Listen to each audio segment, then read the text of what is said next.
Okay, so this week, two completely different stories happened in Canadian politics. In Ottawa, the Liberals and Conservatives actually sat down and compromised on a budget bill.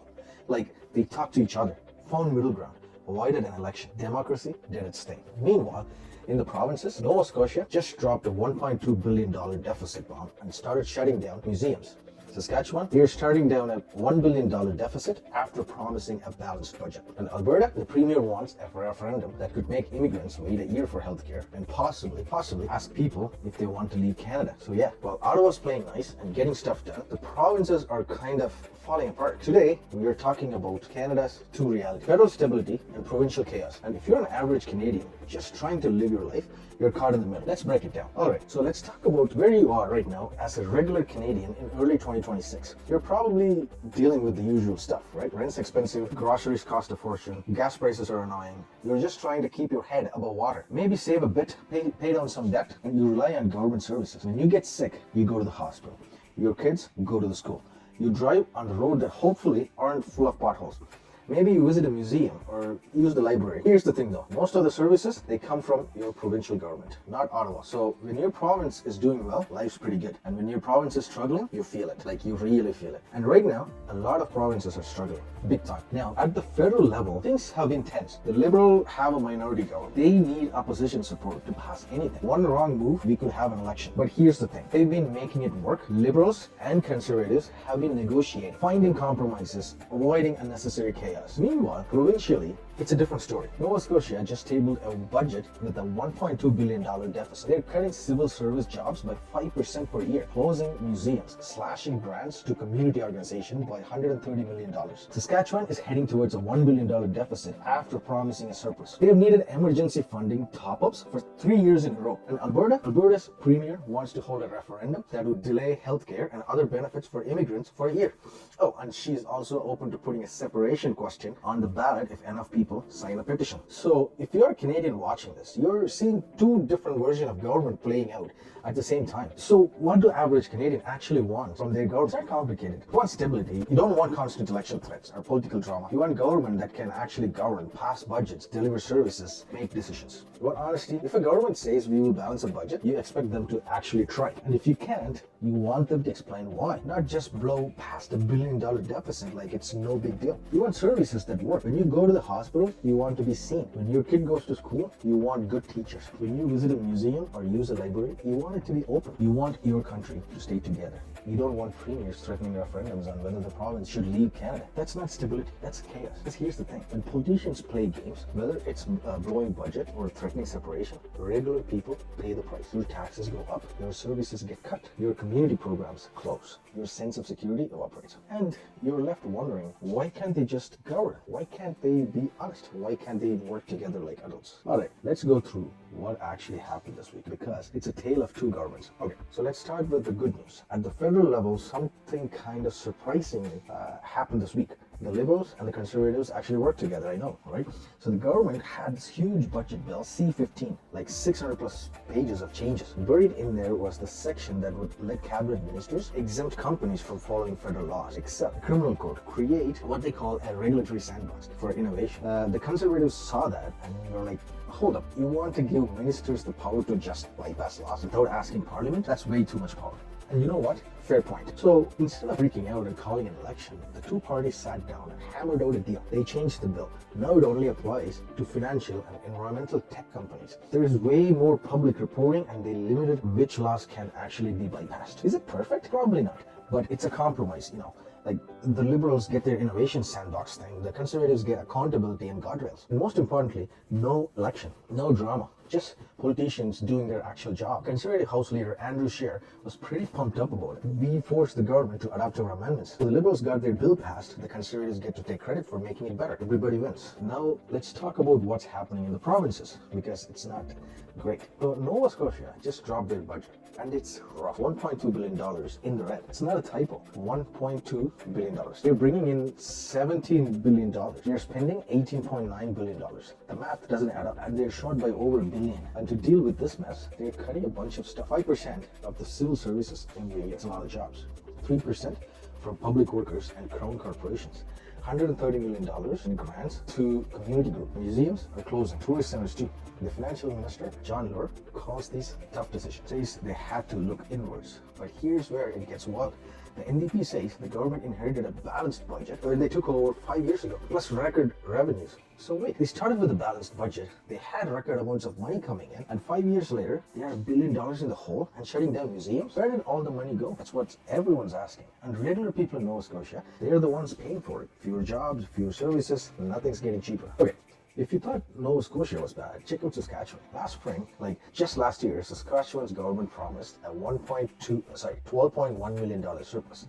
They said the budget would be balanced, everything is fine, fiscally responsible. Now, they're looking at a $1 billion deficit. That's not a small mess. That's going from promising you'd be $12 million in the black to being $1 billion in the red. How did that happen? Well, they just asked for an extra $654 million in emergency funding. They call them special warrants just to get through this last 6 weeks of the fiscal year. And this isn't the first time. This is the third year in a row they've needed these emergency top-ups. $654 million this year, $923 last year, and $750 million the year before. Why? The economy got hit. Oil prices dropped. China slapped tariffs on canola, which hurt farmers. Healthcare costs keep going up. They needed an extra $338 million just for health services. A professor at University of Regina, Jason Charles, says the economy's being beaten up. But here's the thing, when you promise a balanced budget and then miss by $1 billion, that's not just bad luck. That's either terrible planning or you aren't even being honest from the start. The NDP opposition leader,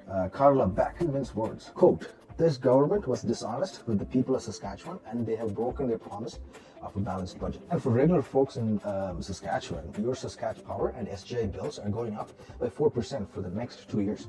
So you're paying more while services get cut and the government's drowning in red tape. Fun times. And then there's Alberta. So Premier Danielle Smith wants to hold a referendum this fall, and one of the questions is, should immigrants have to wait a full year before they can access healthcare and other provincial services? Oh, and there might be another question on the ballot. If a separatist group gets enough signatures, should Alberta leave Canada? Yeah, that's where we are at. Now, look, Alberta's got real problems. The province has 968 projects lined up worth $197 billion. That's a lot of stuff that needs to get built. And to build that, they need workers. Lots of workers. So what does this referendum do? Deters skilled immigrants, create uncertainty for investors, undermines Alberta's calling campaign, weakens Canadian unity during Trump trade talks, and a bunch of those workers need to come from outside Canada, skilled trades, nurses, healthcare techs, scientists, people with actual qualification. The province even ran this whole campaign called Alberta's Calling to attract workers. They put up billboards in Ontario that said, what did the Albertans say to the Torontonian? You're hired. All this is happening while Canada's trying to negotiate with Donald Trump on trade. Absolute last thing we need right now is a province threatening to leave. You know what happened with Brexit in the UK, right? Former Prime Minister David Cameron thought a referendum would calm things down. It didn't. It was a disaster. Alberta doesn't need a referendum. It needs workers. It needs money. It needs stability. So what's actually changing here? What's the turning point? Well, here's what I'm saying. There's a growing divide between federal and provincial governance. At the federal level, even in a minority government with constant election threats, politicians are finding a way to work together. Liberals and conservatives are negotiating. They're compromising. They're avoiding unnecessary chaos. At the provincial level, it's chaos. Nova Scotia is cutting services despite starting with a balanced budget and record revenue. Saskatchewan is missing in budget targets by $1 billion for the third year in a row. Alberta is threatening referendums that undermine its own economy. And here's the thing. Average Canadians don't really care about federal provincial jurisdiction. You just want your life to work. Like most of the services you actually use, healthcare, education, roads, community programs, those are provincial. So when provinces screw up, you feel it more than when Ottawa does. And right now, a lot of provinces are screwing up. So here's where we are. If you're a Canadian in Nova Scotia, you're watching museums close and community programs lose funding while your government admits it blew through $1 billion surplus in 5 years. If you're in Saskatchewan, you're paying higher power bills while your government misses its budget by $1 billion after promising balance. If you're in Alberta, you're wondering why your premier is carrying away the workers and investors your economy desperately needs. And if you're anywhere in Canada, you're seeing that federal stability doesn't always translate to provincial competence. Now, to be fair, governing is hard. Provinces face real challenges. Healthcare costs are rising everywhere. Economies get hit by external shocks like tariffs and oil price drops. But here's the thing, when you promise a balanced budget and miss by $1 billion, that's a failure. When you inherit record revenue and end up closing museums 5 years later, that is a failure. When you undermine your own economic development with divisive referendums, that's a failure. Average Canadians deserve better. You deserve governments that keep their promises, manage money responsibly, or admit when they screw up. Focus on governing, not political games. The federal government is showing it can be done. In a minority situation, with constant pressure, they're finding ways to compromise and avoid chaos. Provinces need to step up. Look, if you're frustrated watching all this, you're not alone. It's exhausting to see governments promise one thing and deliver another. It's frustrating to watch services you rely on get cut while deficits balloon. It's scary to see provinces threaten separation while the economy needs stability. But here's the thing, you're not powerless. Provincial elections matter. Local elections matter. When you vote for to run your province has a direct impact on your daily life, way more than who's prime minister. So pay attention, hold them accountable, ask tough questions, demand honesty. Because at the end of the day, these are your tax dollars, your services, your future, and you deserve governments at all levels that actually work. All right, that's it for this week. If this episode opened your eyes to what's happening in the provinces, hit that like button. And if you know someone in Nova Scotia, Saskatchewan, or Alberta who needs to understand this, share this video. Drop a comment. Which province are you in?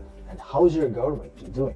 I want to hear from you. Subscribe if you haven't already. And turn on the notifications so you don't miss the next episode. Let's keep each other informed about what's really happening across this country. I'll see you next week. Until then, stay informed, stay critical, and remember, federal stability is great, but most of your life is provincial. Quick disclaimer, this video is for informational and entertainment purposes only. I'm not a financial advisor, economist, or policy expert, just someone breaking down the news. The views expressed here are my own and do not constitute professional advice. Always do your own research and consult qualified professionals for financial, legal, or policy decisions. Thanks for watching.